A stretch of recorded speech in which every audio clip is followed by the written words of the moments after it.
Demak, bizningki jQuery'ni betga olishimiz muvaffaqiyatli bo'ldi. Endi men buni biroz o'zgartirib, jQuery'ning programmasini zot qanday yozilganligi to'g'risida qisqa tushuncha beray. Bu yerga temani o'zgartirib qo'ydim. Muxtar Rozi jQuery darslari bo'lsin. Endi bosh temani o'zgartirib o'tgandan yoqi men bu yerga bir program yozay. Masalan, bir uchur chiqaradigan Javadan batdi alert deydigan bir uchur chiqarish ko'znagi batdi va uchur chiqaradigan ko'znakni yozdim bu yerga. Eklab xarakter tizmasi belgisining ichiga bir eskartish yozdim. Masalan,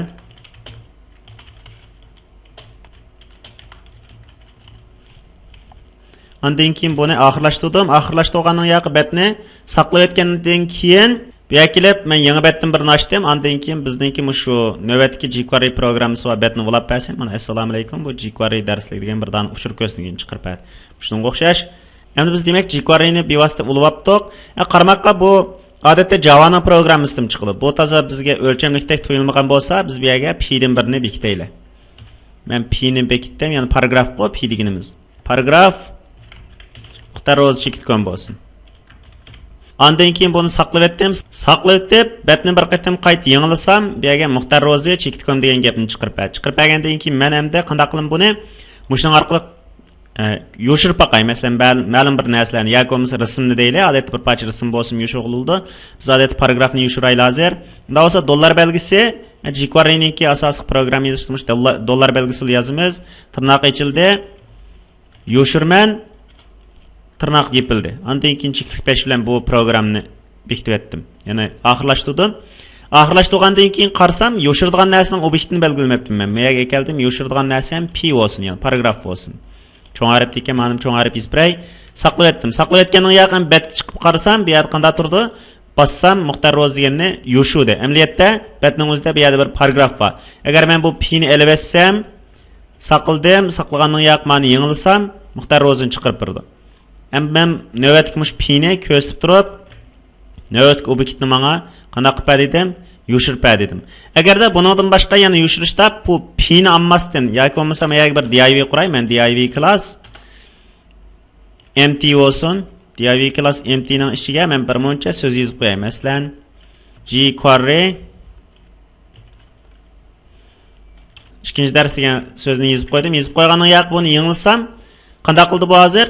Birinchisini chiqarib, ikkinchisini chiqarmadi. Chiqarmagandan keyin men agar bu yerga yana div class empty ni bekitib bersam bo'ldi. Masalan, tipashlar arab etdim, div empty. Bu yerga chiqdi-ku empty. Endi men buni saqlasam, ondan keyin yangilasam, buni yoshirib o'tadi. Endi men qarasam bu yerda mendaq ko'p narsalarni, bir qancha narsalarni qilsak pesh bilan araydi ekanmiz. Undan boshqa agar buning hammasini biroqlam, shu bodyning ichidagi yoki shunga o'xshash bir umumiy xarakterninki yoki bir umumiy ramkaning ichidagi narsalarni yoki bo'lmasa umumiy bir alqoq so'zning ichidagi narsalarni biroq yoshirmoqchi bo'lsam qanday qilaman? jQuery'ning mayaga men bodyni yozib beray. Hozir bodyning ichida qo'yamsa, hatto o'zim bodyning ichida buni saqlab etdim. Saqlab etgandan keyin betni yangilasam, buni yoshirib o'tadi. Demak, bu jQuery'ninki program yozish shakllari. Endi bu yerda bir diqqat qilishga tegishli masala bor. Odatda biz bu xil programmalarni jQuery'ning programmalarini xatning ostiga funksiya shaklida yozamiz. Buningda texnik qulay, texnik o'lchamlik bo'ladi. Agar bundaq o'ringa yozsak bo'ladi, ammo tartibga diqqat qilishimiz kerak. Masalan, men bu yerga p-ni oldim. P-ni ilib men programni bu yerga yozib berdim. Ma body deganni men yerdan chiqarib deb buni p deb yozibray. Ondan saqladim programni. Programni saqlagandan yoqib yoshirmaydi ekan, chunki yoshirolmaydi u. Endi biz programning tartibiga diqqat qilmadik. Agar bu program ustida bo'lgan bo'lsa, yoki shu navbatdagi biz yozgan yoshirish programmasining ustida bo'lgan bo'lsa, buni qanday qiladi? Yoshiradi. Shunga bu programlarni yozgan vaqtimizda mush masalalarga, ya'ni programning tartibiga diqqat qilishimiz kerak. Shuni bilan birga ijro qilish shartlariga alohida bir ahamiyat berishimiz kerak. Endi mayada diqqat qiladigan yana bir masala bor. Dollar belgisi. Dollar belgisi deganimiz odatda jQuery'ning qisqartirilmasi. Masalan, jQuery holatda hozirgidek yozsam bu programni ijro qilmaydi. Amaliyot tabiatin p-ni yoshirgan, endi programni ijro qilsam p-ni yoshirmaydi. Sababi buniki yozgan vaqtimizda jQuery'ninki asli mayada yozilishdan men yozib qo'ydim. Mana jQuery'dagi q harfi cho'ng. Bu cho'ng kichik harfni organlik uchun buni o'lchamlik yozishimiz kerak. Endi jQuery deb yozdim, buni ijro qilsam endi yoshirdi. Buning ham diqqat qilishimiz kerak. Endi bu yerdagi jQuery bilan, ya'ni bu xil shakldagi jQuery degan bilan dollar belgisi degan gap o'xshashlam gap. ikkisiniki iqtidor o'xshash, ya'ni dollar belgisi jQuery'ning o'rniga kelgan qisqartirilgan so'zi. Buningga diqqat qilamiz. Program yozganda mushkul holat yozamiz. Bu jQuery'ning eng oddiy program yozish shakllarining birisi.